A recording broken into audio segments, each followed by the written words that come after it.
Good morning friends, मी तुमच्यातली खास तुमची मैत्रीण शिल्पा. तुमचं माझ्या व्यंजन आणि यात्रा ब्लॉगमध्ये स्वागत आहे. रोज 3 टाईम जेवणाला काय बनवायचं क्वेश्चन मार्क असतो सगळ्या लेडीजसाठी. तर आज मी बनवलं आहे गरमागरम झटपट बनणारा झुणका आणि चपाती. चला तर बघूया आपण याची रेसिपी. याचे लागणारे साहित्य: राई, जिरे, कढीपत्ता, लसूण, बेसन, पीठ, मीठ आणि तिखट. प्रथम कढईमध्ये किंवा पॅनमध्ये तुम्ही तेलामध्ये राई चांगली तडतडून घ्यायची गरम तेलामध्ये. तिला जर फोडणी व्यवस्थित नाही बसली तर त्याचा उग्र वास येतो. त्याच्यानंतर त्यामध्ये राई, जिऱ्यानंतर कढीपत्ता, लसूण चांगला ठेचून घालायचा. मग कांदा, मी अख्खा एक कांदा चांगला कोंबवून घेतला.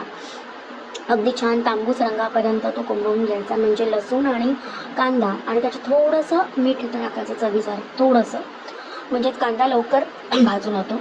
आणि मग त्यामध्ये आपण हळद, तिखट, मीठ आणि बेसन पोटाला लागू नये म्हणून त्याच्यामध्ये थोडंसं हिंग असं सगळं मिक्स करून आपण छान परतून घ्यायचं. आणि मग त्याच्यामध्ये आपण बेसन टाकून चांगलं खरपूस भाजून घ्यायचं की बेसनाचा सुगंध पूर्ण घरभर दरवळला पाहिजे. इतकं बेसन चांगलं छान भाजून घ्यायचं, करपवायचं नाही, अगदी छान. आणि मग आपण त्याच्यामध्ये हाताने थोडं थोडं पाणी शिंपडून बेसन असं चांगलं गोळवून घ्यायचं. वाफेवर शिजवून घ्यायचं. पहिलं थोडं थोडं पाणी हाताने शिंपडायचं आणि मग असं पूर्णपणे हा असं घट्ट होणार नाही, पण थोडेसे गोळे होते.